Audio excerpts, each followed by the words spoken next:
kemauan yang tepat untuk dirinya, dan syahwat orang-orang yang terlatih, terdidik daripada mereka orang yang beriman akan senantiasa menggiringnya kepada perkara-perkara akhirat,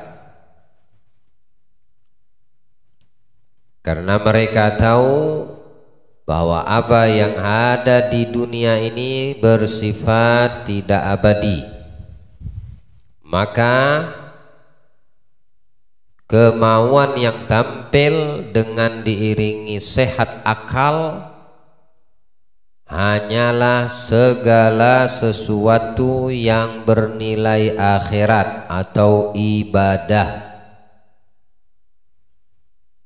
Bersamaan dengan itu, di dalam realitanya meski banyak dan ada ujian dan cobaan, namun dengan ujian dan cobaan tersebut orang-orang yang beriman semakin bertambah keyakinan dan semakin mantap keimanannya kepada Allah dan Rasul, dan semakin terangkat derajatnya di sisi Allah Subhanahu wa ta'ala. Semoga Allah jadikan kita termasuk. Al-Imam Al-Ghazali mengatakan,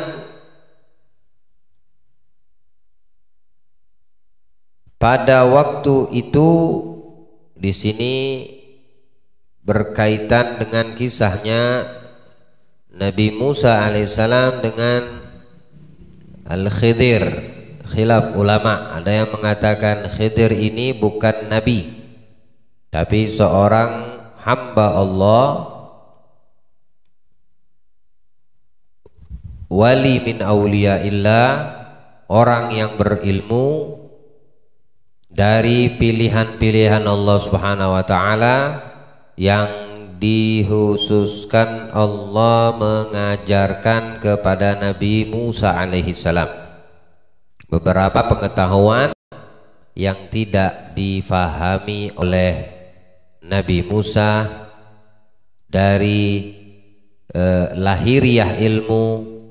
Ternyata terdapat lebih dalam pengetahuan ilmu itu sendiri secara lahiriahnya. Maka ia disuruh mengerjakan 4 perkara, yaitu berkhalwah menyendiri sambil beribadah mendekatkan hati kepada Allah. Kita sebagai orang pemula atau para penuntut ilmu harus bisa menyisihkan waktu untuk kita menyendiri dengan Allah Subhanahu wa ta'ala, walau sebentar, walau sesaat.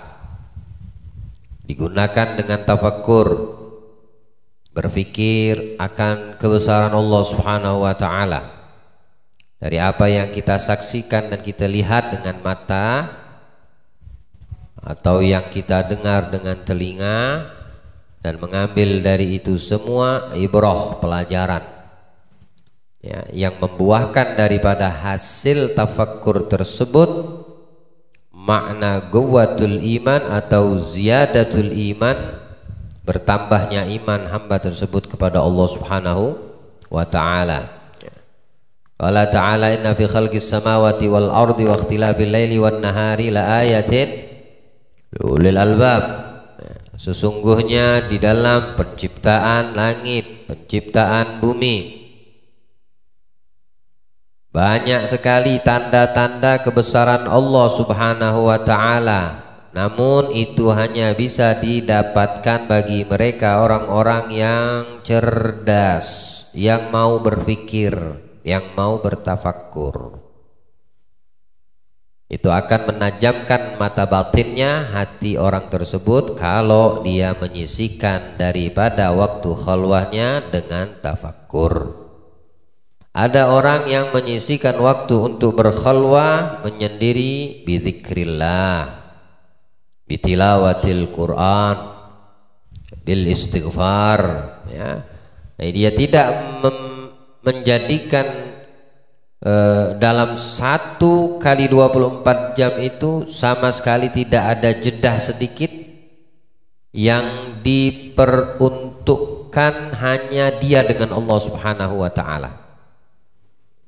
Memang hamba ini mengambil porsi dan bagiannya untuk dia bisa berduaan dengan Allah, berkhalwat, menyendiri, tapi diiringi dengan ibadah. Lalu perkara yang kedua, diam. Diam dalam arti sebelum berkata-kata terlebih dahulu melihat seberapa besar konsekuensi dari kata-kata yang akan diucapkan. Apakah kalimat yang akan diucapkan bermanfaat atau malah sebaliknya mudarat? Kalau itu mendatangkan kemudaratan, maka diam lebih dia pilih.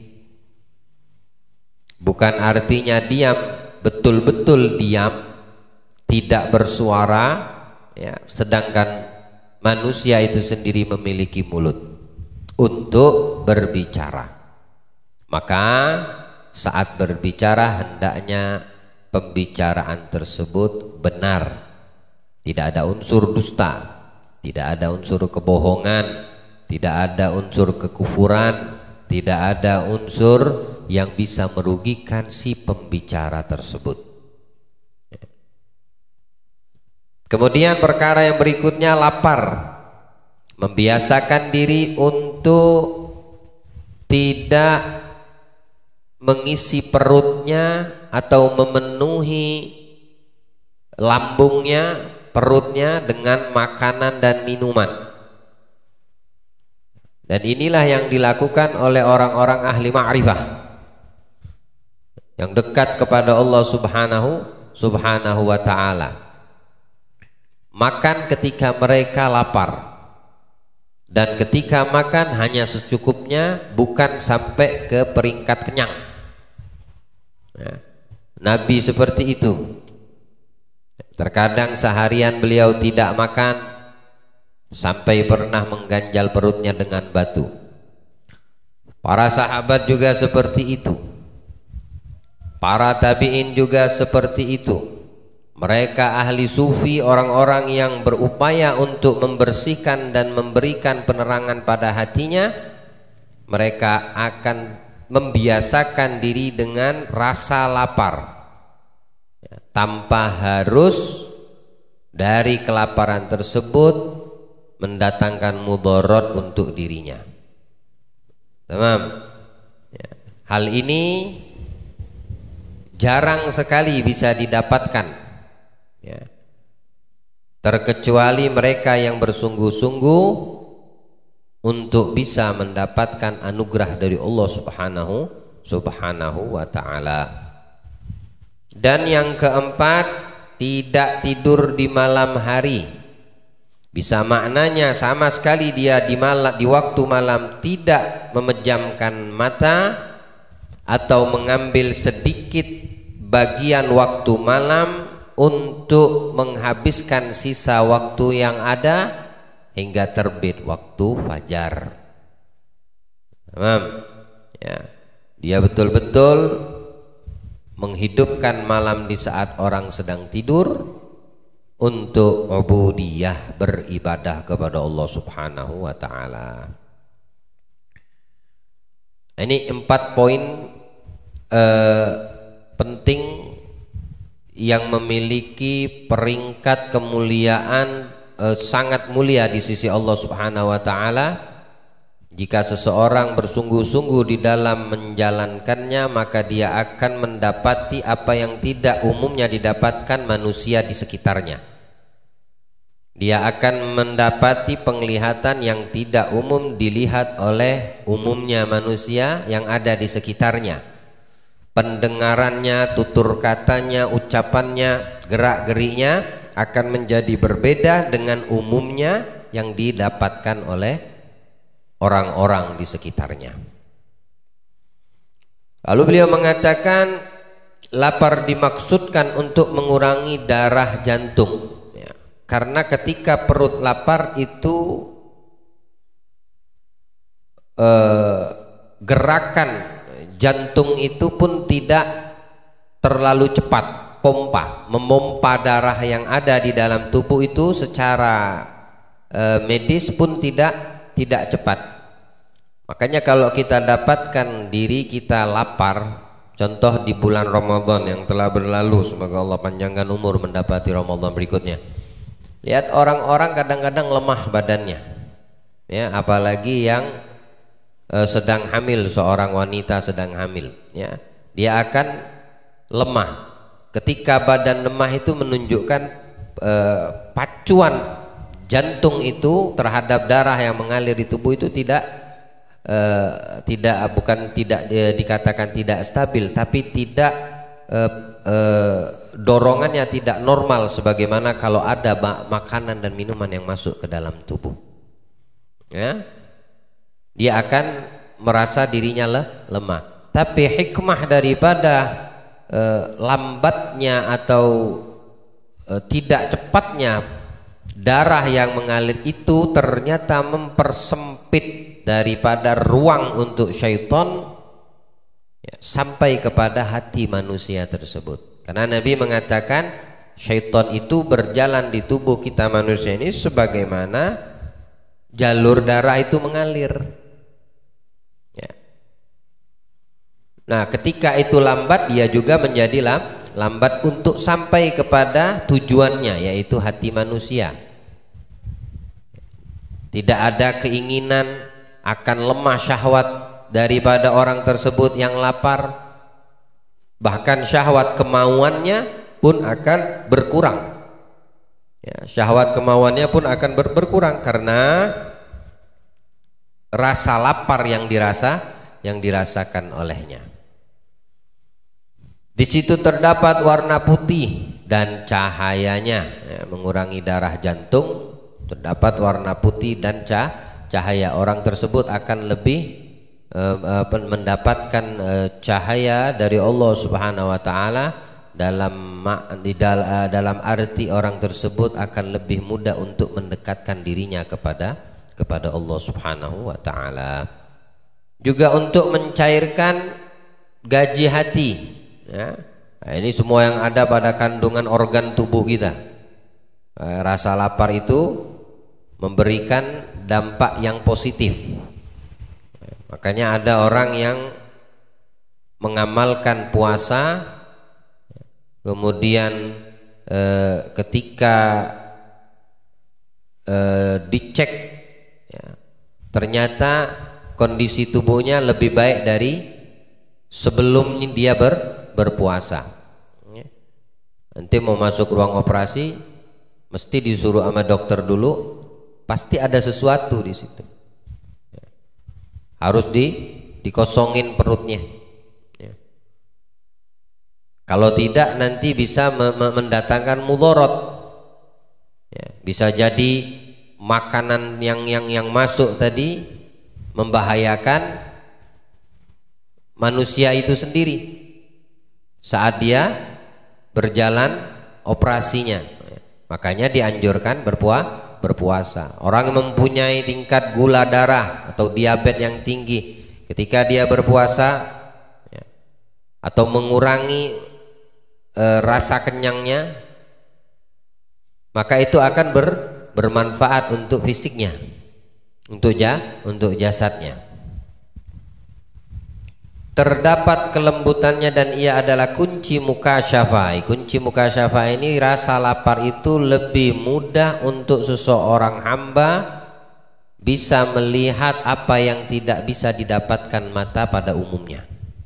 Maksudnya mata batinnya, ya, mata batinnya, bukan mata zahirnya. Dia punya mata batin, bisa melihat alam malaikat, bisa melihat sesuatu yang membahagiakan bagi hatinya, ya, ketika dia membiasakan diri untuk tidak kenyang, ya. Sebagaimana kekerasan hati menimbulkan hijab, Ya, orang yang keras hatinya, terhijab dia tidak maksyuf, tidak terbuka. Terhijab dia punya hati karena keras. Apa sebab keras hatinya? Karena menumpuknya pada hati orang tersebut sifat-sifat yang tercela. Iri, takabur, buut, benci sama orang, suudzon kepada Allah, suudzon kepada makhluk Allah. Itu semua bisa menjadi perisai, lebih tepatnya penghalang, penutup dari dia. Manusia tersebut bisa melihat hatinya akan kebesaran Allah Subhanahu wa ta'ala yang tidak bisa dilihat kecuali bagi mereka yang memiliki hati yang bersih. Hatinya maksyuf, dibuka sama Allah Subhanahu wa ta'ala.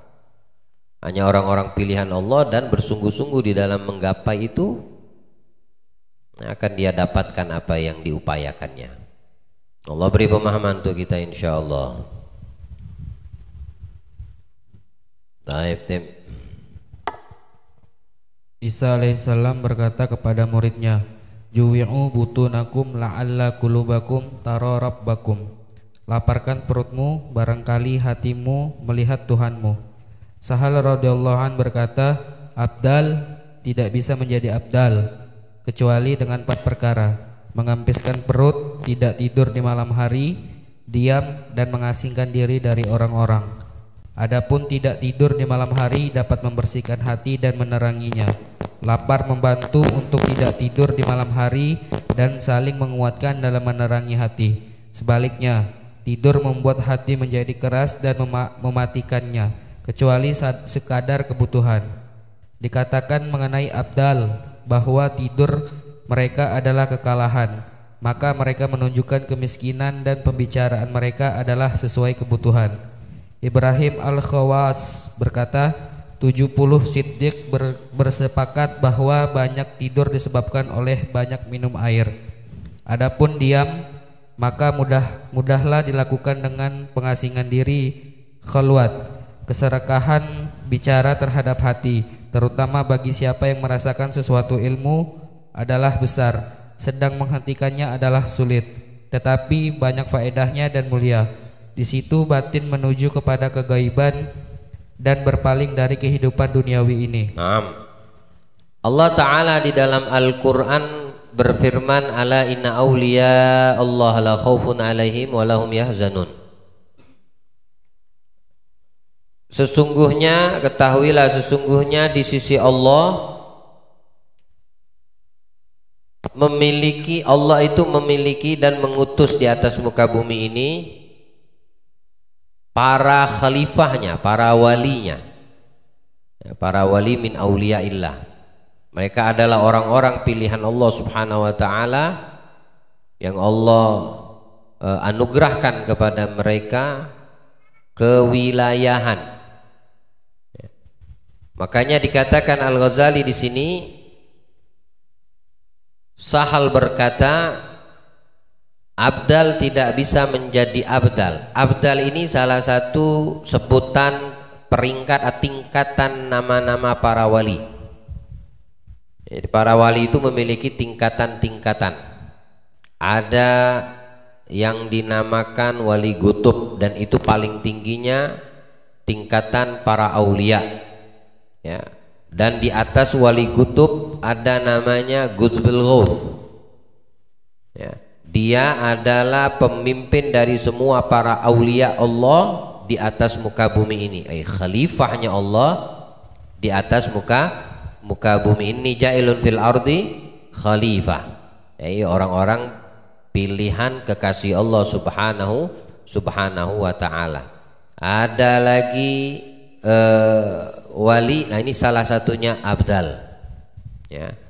Sebagaimana yang dikatakan para ulama di sebagian kitab mereka, wa ammal abdalu fi sab'atu rijal ahlul kamal istiqamah wa i'tidal. Qad takhallasu minal wahm wal khayal walahum arba' amal batina wa arba' zahira. Wali abdal itu jumlahnya 7 orang, ya. Jadi Allah meletakkan di setiap wilayah di atas muka bumi ini memiliki 7 pintu wilayah. Di dunia ini ada 7 pintu wilayah. Di setiap pintu wilayah itu diletakkan seorang wali dan itu namanya abdal. Itu tidak akan pernah kosong. Makanya dikatakan abdal. Ketika satu meninggal maka akan dibadal dengan yang berikutnya, ya, digantikan dengan wali tersebut, abdal namanya, ya.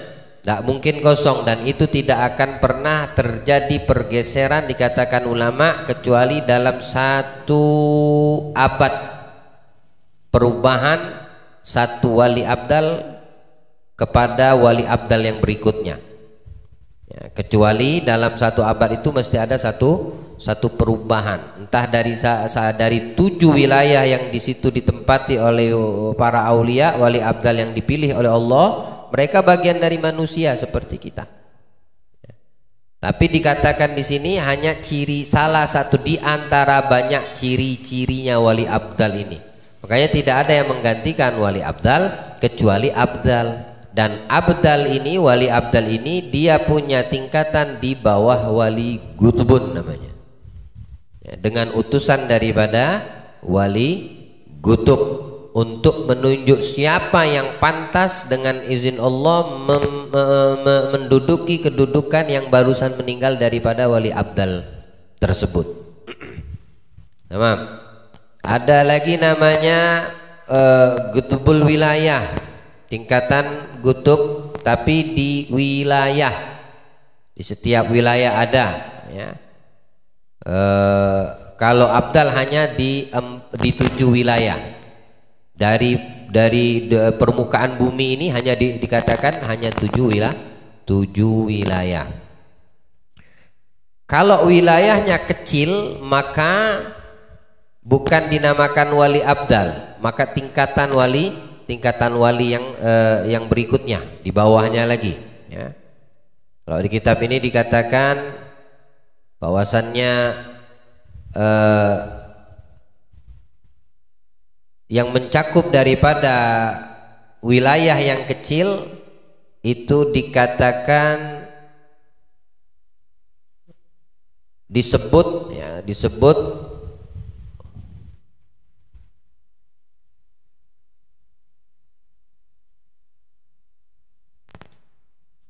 dengan nama wali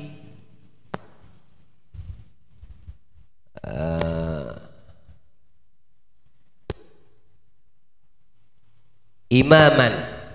Iya, siapa imaman? Wali yang diwakilkan, yang ditunjuk oleh seorang wali kutub untuk menjadi atau mewakili kedudukan kewilayahan khalifah di wilayah yang ditunjuk oleh pemimpinnya para aulia.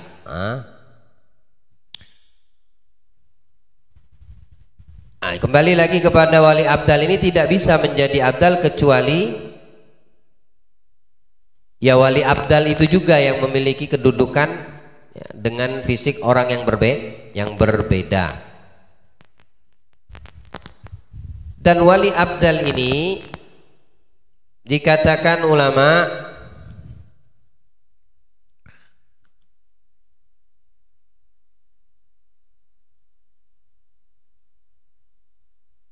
orang yang istiqomah. Mereka adalah hamba-hamba Allah yang istiqomah, yang senantiasa memelihara keseimbangan, terlepas daripada imajinasi dan hayalan. Dia cuma berbentuk jasad aja yang ada tuh. Tapi kalau hatinya, ruhnya, jiwanya udah kepada Allah. Ini ciri-ciri tanda-tandanya, ya. Adapun amalan-amalan yang dilakukan oleh abdal, 4 amal secara batin dan 4 amal secara zahir. Fa amma zahiratu fasumtu was-sahru wal-ju'i wal-uzlah. Yang pertama dari amalan lahiriah mereka adalah berdiam. Ada enggak di situ? Kalau di situ yang keberapa disebutin? Yang ketiga. Lalu di sini yang disebut yang kedua was-sahar. Sahar itu menghidupkan malam, tidak banyak tidur dia. Ada tidak di situ? Nomor berapa itu? Nomor 2 jadi ya. Lalu yang ketiga walju', lapar. Ya. Senantiasa menjaga perutnya, mengosongkan perutnya dari makanan-makanan yang walaupun itu halal. Sekalipun makanan itu halal, dia hanya mencukupi fisik atau tubuhnya untuk tetap bisa hidup, selesai, bukan untuk mencari kekenyangan. Ya. Lalu kenyangnya mereka di mana? Kenyangnya mereka dengan zikir dan ingat kepada Allah. Alam mereka sudah berbeda. Boleh fisiknya berada di dunia, tapi jiwanya tidak di tengah-tengah manusia. Ini tingkatan kedudukan para aulianya Allah. Tapi nasil Quran termasuk kisah Musa dan Khidir, dia termasuk para aulianya Allah di atas muka bumi ini. Ya, maka tidak terlalu banyak kisah tentang Khidir. Ya, yang kita dapatkan sama Nabi Musa, ya, atau orang-orang yang pernah bertemu dengan beliau. Ya. Berarti ini orang yang pernah melihat beliau dan ketemu atau didatangi oleh beliau, ya sudah memiliki tingkatan wali di sisi Allah. Tamam. Lalu yang keempat wal uzlah. Uzlah itu menyendiri. Nah, adakah di situ? Yang terakhir ya, mengasingkan diri dari orang. Ini amalan lahiriahnya mereka.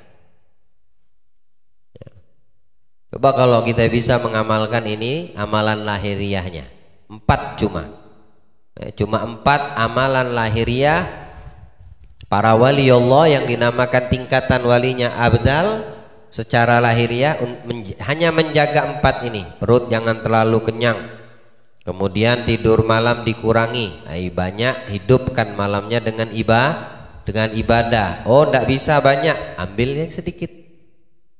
Anda sibuk dari pagi sampai sore kerja, capek, ya udah jangan tidak sama sekali bangun. Bahkan dikatakan ulama pergantian wali atau penobatan, pelantikan para aulia Allah di atas muka bumi itu tidak terjadi di waktu terbit fajar atau terbit matahari, mesti terjadinya di malam hari.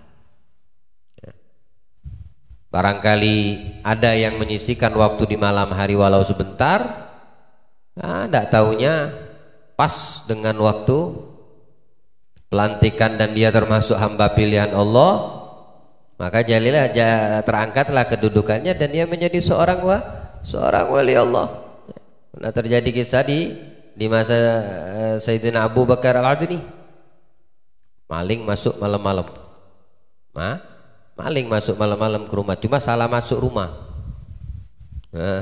Yang dimasuki rumah ini rumah seorang wali, Al-Habib Abu Bakar Al-Adni ibn Abdullah Al-Idrus Al-Akbar bin Abdurrahman As-Segaf. Abdullah Al-Idrus bin Abu Bakar Abdurrahman As-Segaf. Di kota Aden Hadramut. Masuk maling malam-malam. Niatnya memang maling dan memang tugas kerjaannya maling di malam hari. Tahu Habib Abu Bakar, ya, tahu ada orang yang masuk, ini orang maling, tapi tidak tahu siapa itu orang. Pokoknya maling gitu ya. Tidak kenal. Alhasil ketika datang halnya beliau Abu Bakar ini mendapatkan kabar bahwasanya ada satu wali min auliyaillah di tanah, di daerah, di negeri sono meninggal dunia. Ya. Nah ini tidak boleh kosong. Ya, tidak boleh kosong. Karena kedudukan walinya Al-Habib Abu Bakar Adni itu Al-Qutbul Ghuth. Beliau pemimpinnya, presidennya. Dilaporkan, dikabarkan dengan tasarrufnya para aulia. Mana ada HP wala internet gitu. Ada bab ruhaniyah, sudah bermainnya ruh dengan ruh yang bermain, bukan lagi main secara fisik komunikasi mereka. Alam mereka pun tidak sama dengan alam kita, walaupun jasadnya bisa di satu alam. Kata Abu Bakar, udah, ana udah dapat. Ya.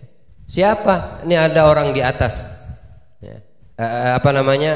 Entah di atas loteng, disembunyi di atas loteng rumah tuh. Ya. Maling tadi maksudnya. Ana mau tunjuk dia yang menggantikan wali yang meninggal tadi. Ya. Allah sami'na wa ta'ana, udah apa kata beliau?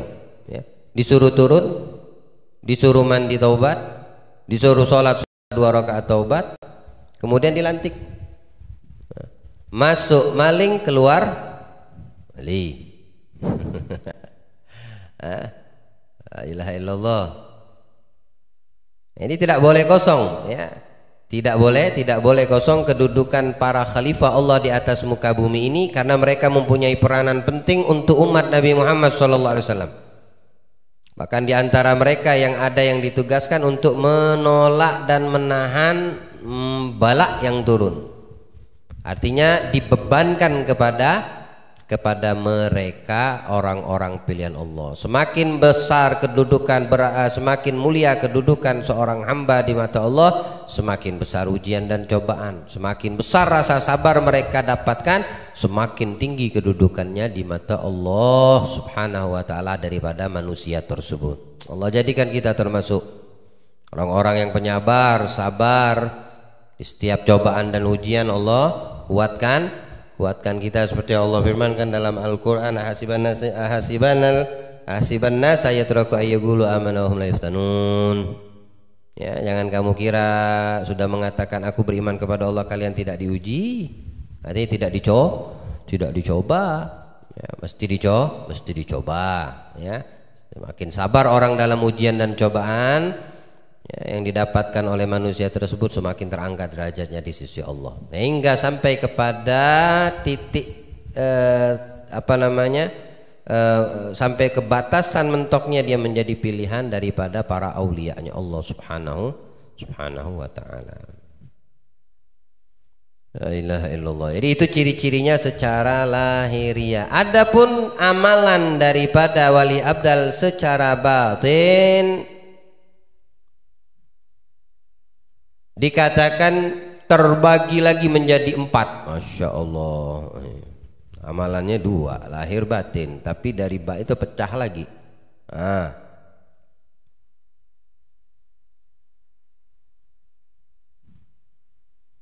Ala kulli hal. Ini secara global kita memahami bahwasannya mereka para aulia, termasuk dikatakan Imam Ghazali sini adalah abdal. Mereka memiliki kedudukan dan memiliki amalan-amalan yang mengangkat derajat mereka. Ya, baik. Lalu beliau mengatakan keutamaan daripada tidak tidur malam. Ya, di situ dikatakan dapat membersihkan hati dan meneranginya.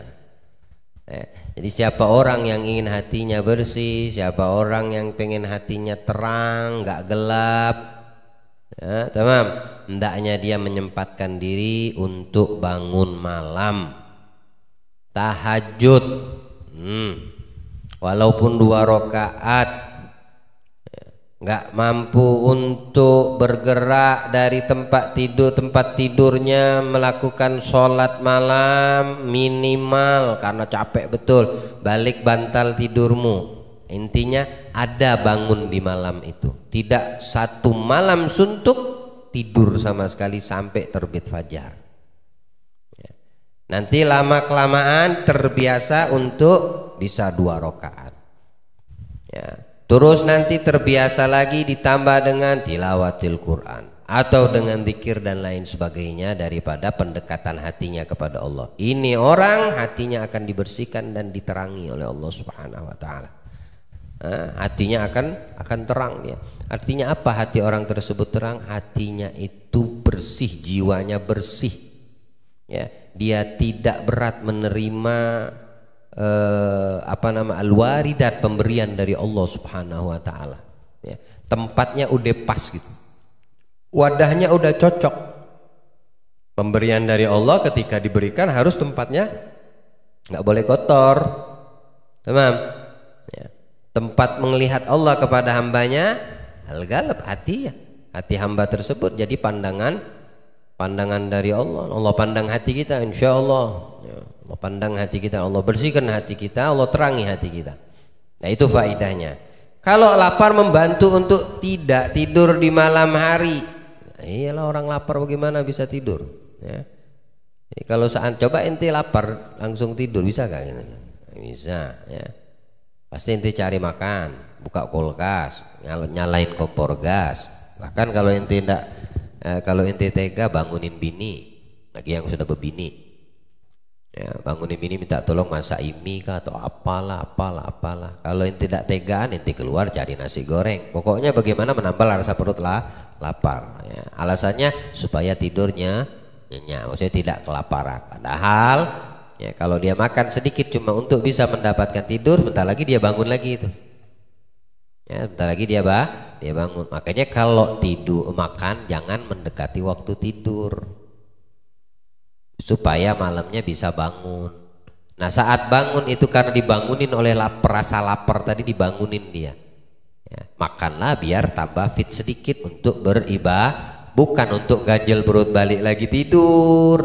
Ya, untuk digunakan tenaga karena masuk makanan dan minuman tadi ibadah kepada Allah. Nah kalau udah terbiasa seperti itu, nggak ngaruh lagi, sudah mau lapar mau kenyang tetap dia akan bangun. Dan orang yang dibangunkan pada malam hari itu, ketahuilah bahwasannya yang membangunkan itu Allah dengan mengutus malaikat rahmat, karena Allah pengen denger rintihan suara hamba tersebut. Jadi rugi kalau kita udah bangun malam balik lagi tidur, ya. Tapi ketika kita memahami dan menyadari bahwasannya membangunkan ini Allah karena dia rindu kepadaku, maka aku tidak akan sia-siakan. Nah, dia pergi ambil wudhu, ya, kemudian dia istinja ambil wudhu, kemudian dia sholat 2 rakaat, lalu dia bermunajat kepada Allah. Jika datang masanya ngantuk, dia kembali lagi tidur, tapi ada waktunya untuk dia mendekatkan dan menghidupkan malam walau sesaat. Fatahajjat, ya, Nabi aja diperintahkan, ya, untuk sholat, untuk bangun malam, menghidupkan malam. Tapi untuk versi para Nabi Rasul bangun malam wajib. Adapun kita umatnya sunnah. Nah, kalau diwajibkan sama Allah bangun malam bagaimana gitu? Banyak bolongnya. Alhamdulillah, waliyadzubillah. Jangankan bangun malam, subuh aja banyak siangan.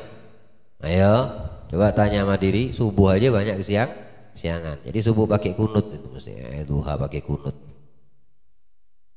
Duha tidak ada kunut, subuh yang pakai kunut, tapi melakukannya di waktu duha. Jadi duha pakai kunut. Dikatakan mengenai Abdal bahwa tidur mereka adalah kekalahan. Oh, insya Allah tuh. Lihat beda ya, drastis ya, 180 derajat. Kalau mereka tidur malam hari, kalah mereka berarti. Ya. Kalau kita kebalikan mereka. Ya. Kalau kita tidur malam hari, oh menang kita merasakan apa? Istirahat, tenang, santai. Kalau mereka enggak. Kalau itu adalah perlombaan, berarti mereka kalah.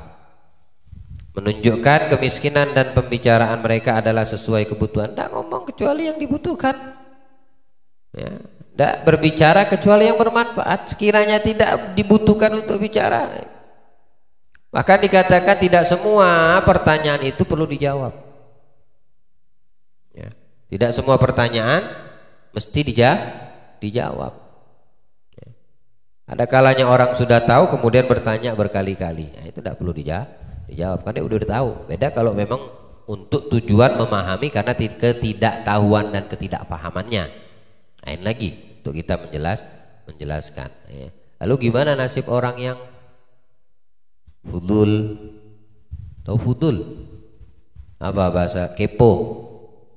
Nah, lalu bagaimana keadaan manusia yang apa bahasa itu lantih ya? Itu lantih kalau Palembang nyenyes. Atau kalau bahasa apa lagi? Mana? Bahasa Sunda apa Pak Maman? Kicau mulutnya.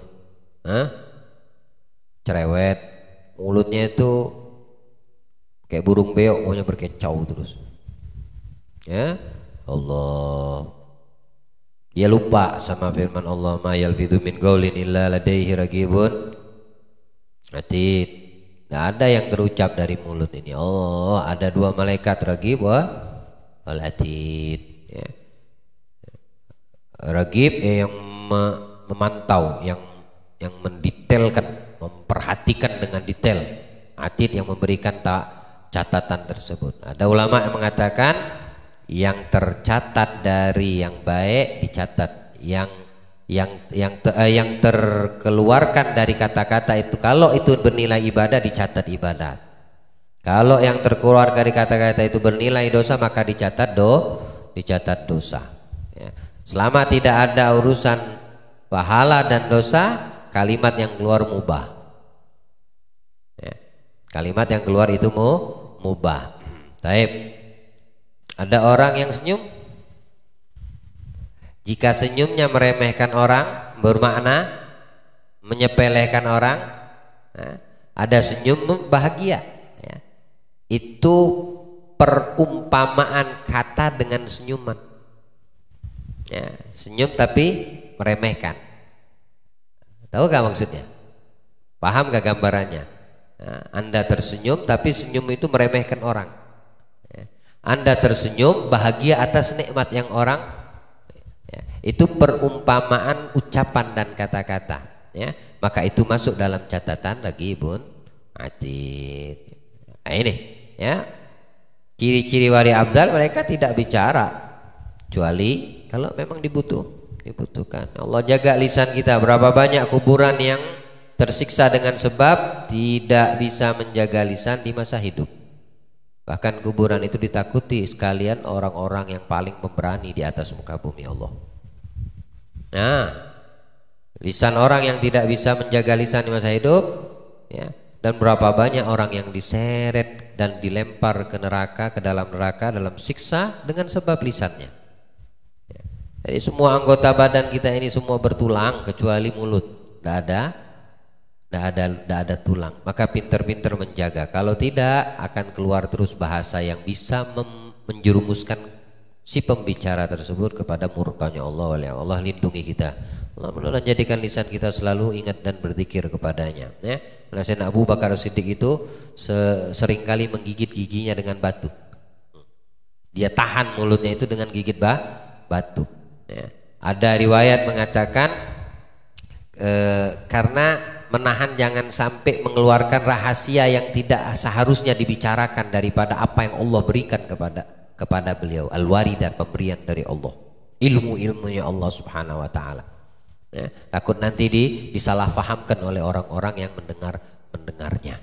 Ya, ada riwayat mengatakan betul-betul beliau itu adalah sahibus sirrun Nabi, menjaga betul rahasia Nabi, jangan sampai terucap dari mulutnya itu maka beliau gigit batu.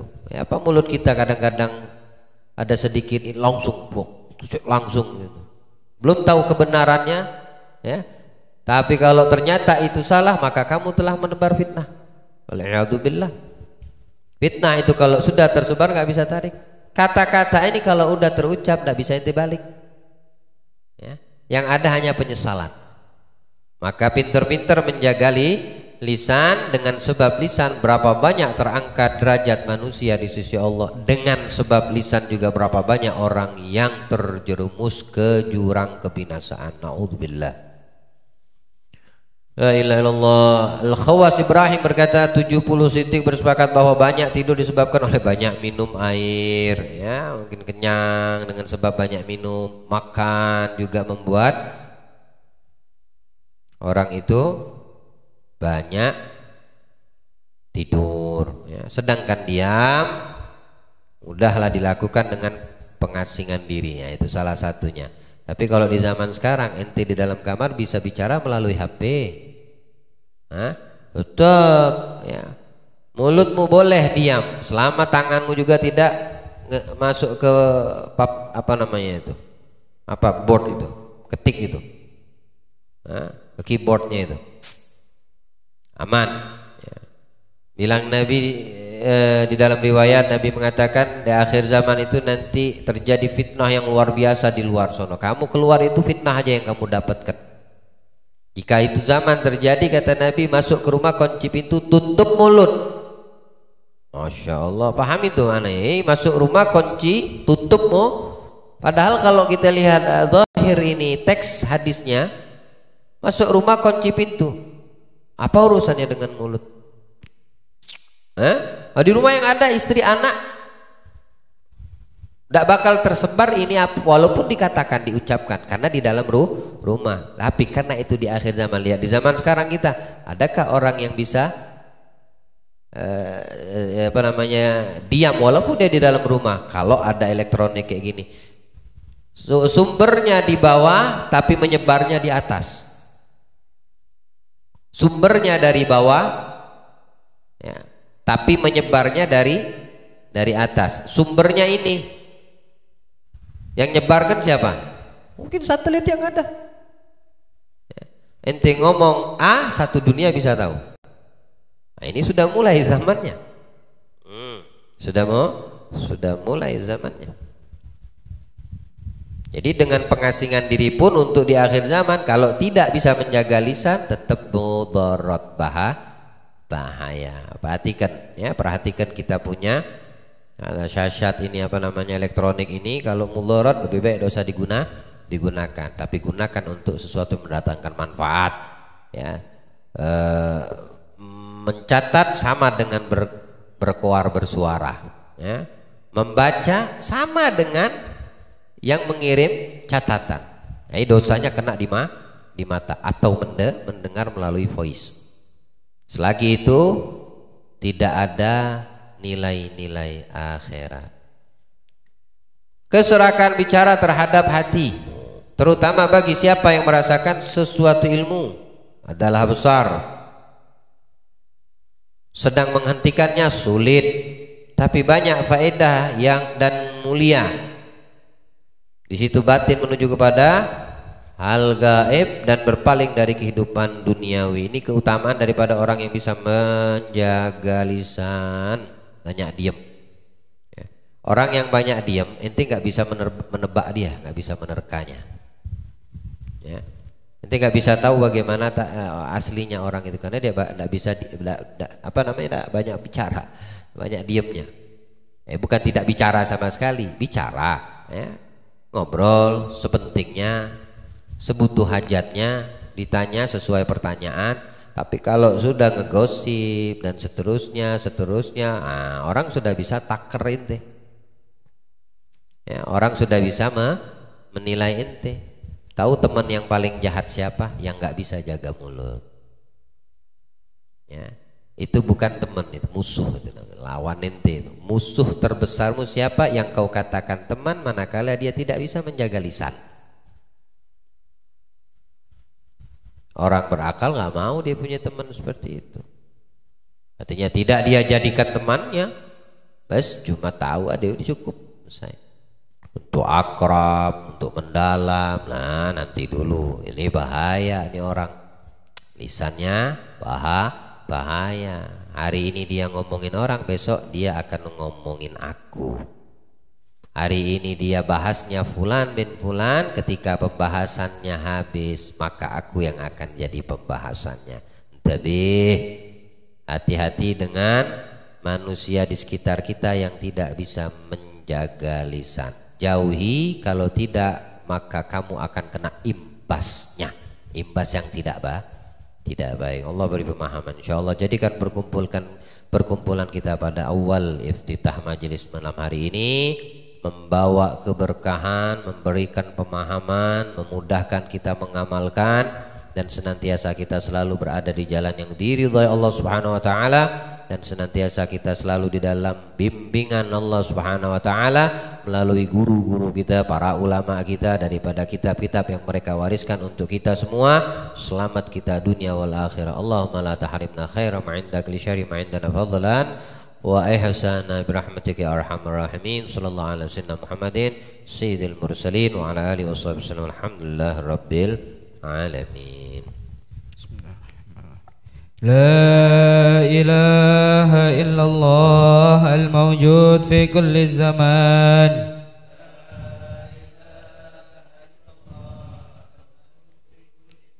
لا